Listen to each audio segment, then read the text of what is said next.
Could this be Explorer 1's greatest revelation for the year? Explorer 1 has gone through almost 50 years navigating space and transferring extraordinary criticism to Earth, with every disclosure more fascinating than the last.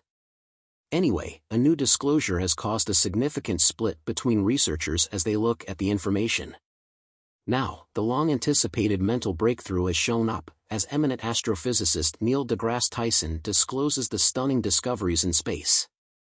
Join us as we investigate how Explorer 1 identified 500 obscure articles passing through space and find Tyson's considerations on this astonishing discovery. On June 30, 1908, a stony space rock crashed into Earth, striking a city in Siberia, Russia. The strong impact of this event resulted in the flattening of around 2,000 square kilometers. The significant extent of this event resonated globally, causing a worldwide shockwave. Resulting research prompted the publication of The Implicit Partnership Between Astronomy and the Military by Neil deGrasse Tyson, wherein he highlighted the intermingling of scientific investigation and public security, pushing for expanded interest in space exploration to shield our planet. This remarkable work upset public awareness surrounding the significance of space investigation. In an astonishing turn of events, NASA's spacecraft Explorer 1 has just identified 500 obscure items passing by in space, leaving researchers confused.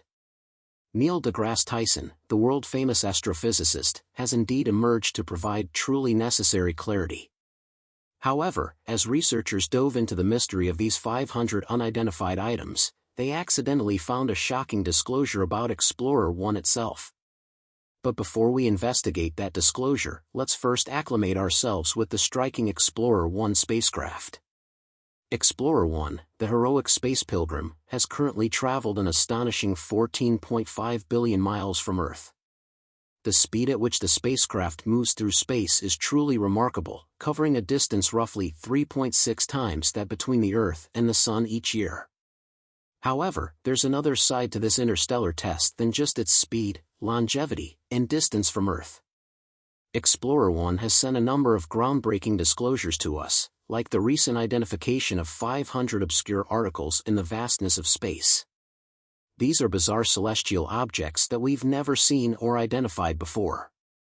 We'll get into that huge uncover in a moment, but there's a question likely at the forefront of your mind. How could a spacecraft launched way back in 1977 still be operational and sending such groundbreaking data?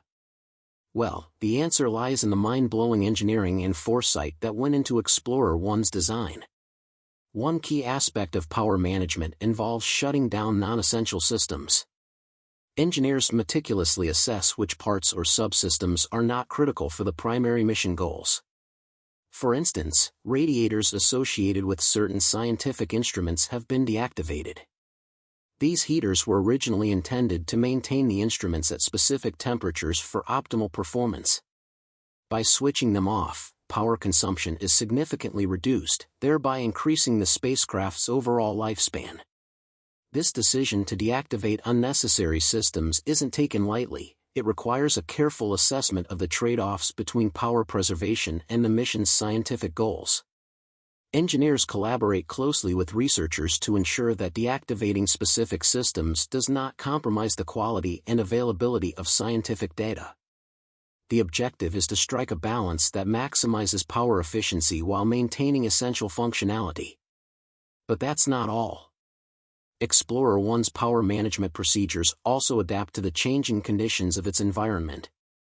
As the spacecraft travels farther from the Sun, the available solar energy decreases. To compensate for this, Explorer 1 adjusts its power consumption accordingly. This adaptive approach ensures that the available power resources are efficiently allocated to support critical operations and data transmission over time. Throughout the years, there have been continuous technical advancements and improvements in power management procedures, allowing engineers to refine and enhance the power systems of the Explorer missions. These upgrades include more efficient power distribution, improved battery charging techniques, and advancements in power regulation and control. Thanks to these careful power management strategies, engineers have successfully extended Explorer 1's operational life, enabling it to continue its amazing scientific journey through the universe. Considering that the spacecraft was initially designed to last just 5 years, the fact that it's still sending back data nearly 50 years later is absolutely remarkable. It highlights the dedication and expertise of the scientists and engineers who have worked tirelessly to keep Explorer 1 functional. However, even with this careful planning and engineering, the depths of deep space remain unpredictable. A significant disclosure is coming. While there are some general expectations for what Explorer may first encounter, meteoroids, asteroids, and comets, there's always the potential for surprising shocks. One such surprising turn in Explorer 1's journey was the spacecraft's claim of identifying 500 baffling objects. This discovery created quite a stir and raised serious concerns among the scientists working on the project. These mysterious signals and anomalies in the data came as a complete shock. Explorer 1 began sending telemetry data back to Earth, but the readings were unusual, and there was no clear explanation for what was happening. The analysts labeled this anomaly an inconsistency. Yet, despite the incorrect transmission, Explorer 1 continued to respond to commands from Mission Control, albeit with a slight delay in communication. This was a perplexing situation that extended the mystery. After a comprehensive investigation, the anomaly was traced back to the Attitude and Articulation Control Subsystem, AACS. The AACS plays a crucial role in accurately orienting the spacecraft and controlling its movements. It was discovered that the AACS had been sending telemetry data through an onboard computer that had malfunctioned long ago. This obsolete computer, which shouldn't have been involved in data processing, had somehow become entangled in the telemetry transmission process, leading to the corruption of the data being sent back to Earth. The challenge now was to fix this inconsistency and determine whether there were indeed 500 obscure objects out there. The solution involved instructing the AACS to redirect telemetry data to the appropriate working computer. This fix was deemed low risk and was successfully executed. However, addressing this anomaly was not without its unique set of challenges. One of the most significant obstacles faced by the mission team was the substantial time delay in communication. Explorer 1 is now located about 14.6 billion miles away from Earth, a truly astonishing distance. Consequently, it takes a significant amount of time for radio transmissions to traverse this vast expanse. When the mission team at NASA's Deep Space Network, DSN, sends a command to Explorer 1, it travels as a radio signal at the speed of light. DSN is a broad organization of Goliath radio receiving wires decisively situated across the globe. Its essential capability is to lay out two-way correspondence among Earth and profound space missions. The DSN collaborates with various space organizations worldwide, making a unified effort to explore and research the secrets of space. The DSN contains 3 deep space communication facilities arranged roughly 120 degrees apart: Goldstone in California's Mojave Desert, Madrid in Spain, and Canberra in Australia. This essential positioning ensures constant coverage and observation of spacecraft as the Earth rotates, making the DSN the largest and most advanced scientific telecom system globally. Communication with Voyager 1 occurs through radio waves using the large radio antennas at these DSN stations. While sending information from the spacecraft to Earth, a frequency of either 2.3 GHz or 8.4 GHz is used on channel 18. Conversely, while sending signals from Earth to Voyager 1, a frequency of 2.1 GHz is utilized. Despite the incredible speed of light, it takes approximately 22 hours for an order to reach the spacecraft. This time delay adds a layer of complexity to communicating with Voyager 1. The mission team must carefully plan and execute orders, considering the expected response time. Any mistakes or issues can result in unexpected setbacks and complications during anomaly investigations. This time delay presented a unique challenge, as it meant that diagnostic and troubleshooting processes were significantly delayed. Orders had to be made with the 22-hour waiting period in mind before receiving any confirmation or response from Voyager 1. However, here's the astonishing part: despite the significant time delay, each message sent to Voyager 1 was not merely adding to the data, it was a critical piece of the mission. The time delay may limit continuous control and communication, but it doesn't lessen the significance of the correspondence. Each message was a vital part of solving the anomaly. In the end, the anomaly was fixed at its source, and the faulty computer was shut down. Voyager 1 could then continue its incredible journey through the vastness of space, sending back significant data and insights to Earth. Now that we know the past glitch of the spacecraft has been resolved, let's look at the remarkable achievements of the spacecraft when it had no issues. The primary goal of the Voyager spacecraft, launched on September 5, 1977, was to explore our solar system. However, its mission extended beyond that initial purpose. Voyager 1's story began with an interesting turn a year before reaching Jupiter, as it started sending pictures of the gas giant. These early images, showcasing Jupiter's magnificent swirling clouds and the iconic Great Red Spot, were an immediate hit at NASA's Jet Propulsion Laboratory. However, this was just the introduction to a journey that would redefine space exploration. What truly set up the Voyager's remarkable observations was the discovery of active volcanoes on Jupiter's moon Io.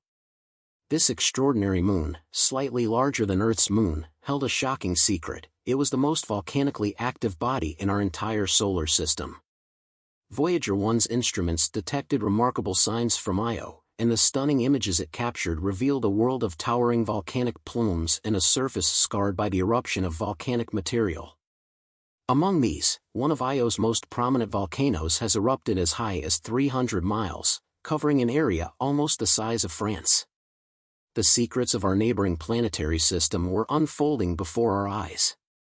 Following the mind-bending discovery of 500 unknown objects passing in space, the twin missions had been astounding us since their launch. One of their most incredible discoveries was the presence of Jupiter's rings. These delicate rings, while faint, added a quality of intrigue to the already enigmatic gas giant.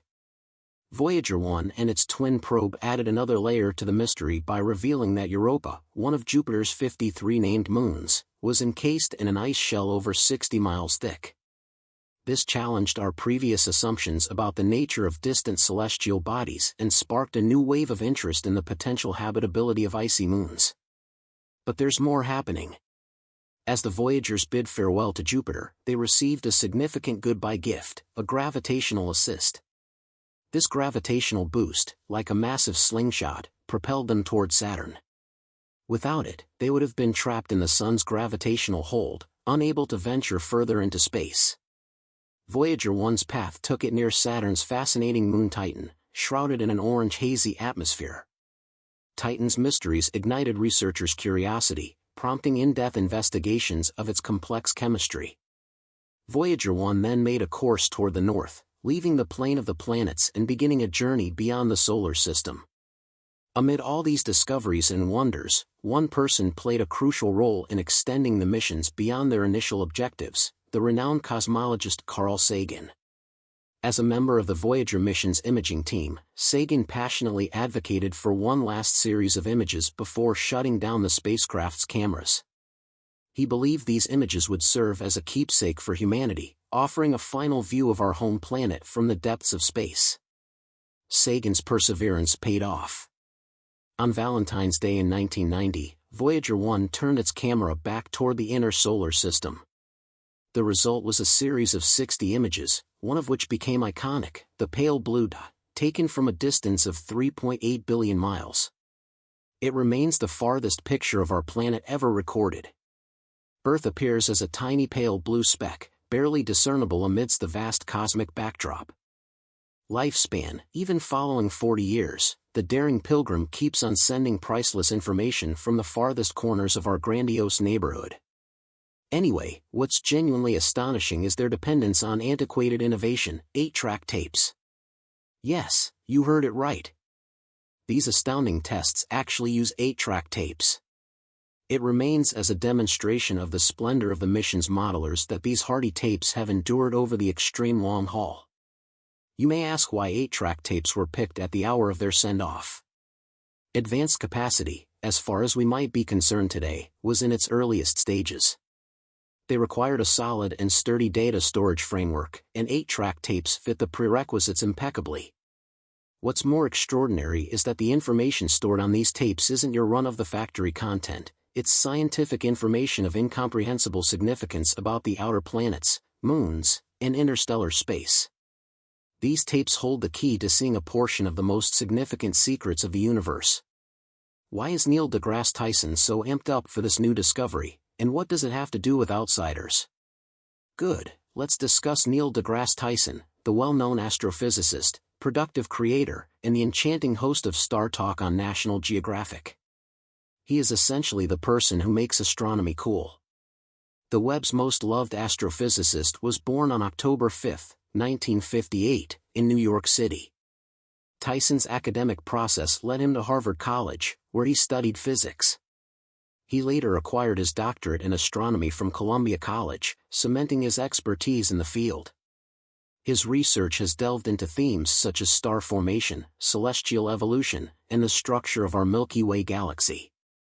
However, what truly sets Tyson apart isn't just his scholarly accomplishment, it's his talent for turning marvelous scientific ideas into something that even your grandmother would be able to comprehend. As the head of the Hayden Planetarium and a frequent guest on TV programs, including the famous Universe series, he has a remarkable ability for drawing in crowds of all ages and backgrounds, making the wonders of the universe accessible and exciting. Yet Tyson's influence expands beyond his work as an astrophysicist and science communicator. In his book Space Narratives, Facing the Ultimate Frontier, he advocates for space exploration and emphasizes the importance of projects like NASA. He's a steadfast promoter for space exploration and ambitious undertakings like Voyager 1 and Voyager 2, coupled with a recent discovery of 500 obscure objects passing by in space. Neil deGrasse Tyson responded by drawing upon his established strategies for communication and advocacy for space exploration, making reference to his book Astrophysics for People in a Hurry. Tyson explained why the discovery of these celestial objects is significantly critical for our understanding of the universe. To further clarify what this means for our solar system, Tyson alluded to the hypothesis of panspermia. According to this hypothesis, microbial life could be disseminated throughout the universe via interstellar objects like comets or meteoroids. However, Tyson didn't claim that any of the 500 obscure objects officially conveyed microbial life. Rather, he recognized the theoretical possibility that such objects could act as potential transporters from distant worlds. Tyson also explored the Drake equation, which attempts to estimate the number of technologically advanced extraterrestrial civilizations in our universe. He stressed the equation's limits and uncertainties, remembering it as a framework for considering factors that contribute to the probability of extraterrestrial intelligence. Tyson didn't provide a definitive answer regarding the number of civilizations but highlighted the equation's importance in fostering discussions about the prevalence of advanced life forms. Additionally, Tyson discussed the idea of shadow biospheres, hypothetical ecosystems on Earth that could harbor alternative forms of life with distinct biochemistries. While considering the 500 obscure objects, he mentioned the fascinating possibility that they could represent remnants of shadow biospheres from distant worlds, highlighting the potential for novel and new extraterrestrial organisms. Nevertheless, he didn't confirm the existence of extraterrestrial human advancements without empirical evidence. Instead, he presented it as a captivating concept for further investigation. However, Tyson emphasized the fact that researchers are currently undergoing thorough investigations into the nature and possible origin of the 500 strange objects found in interstellar space. He advised against jumping to premature conclusions about the origins of these objects until definitive proof is found. By the same token, he encourages science enthusiasts to remain open-minded as they seek answers to this astounding phenomenon. Neil deGrasse Tyson also utilized this discovery to highlight the significance of continued missions like Voyager 1 and to encourage further investment in space exploration. He connected this discovery to the broader discourse on the value of space exploration and its potential contributions to our scientific knowledge, inspiring public support for such endeavors.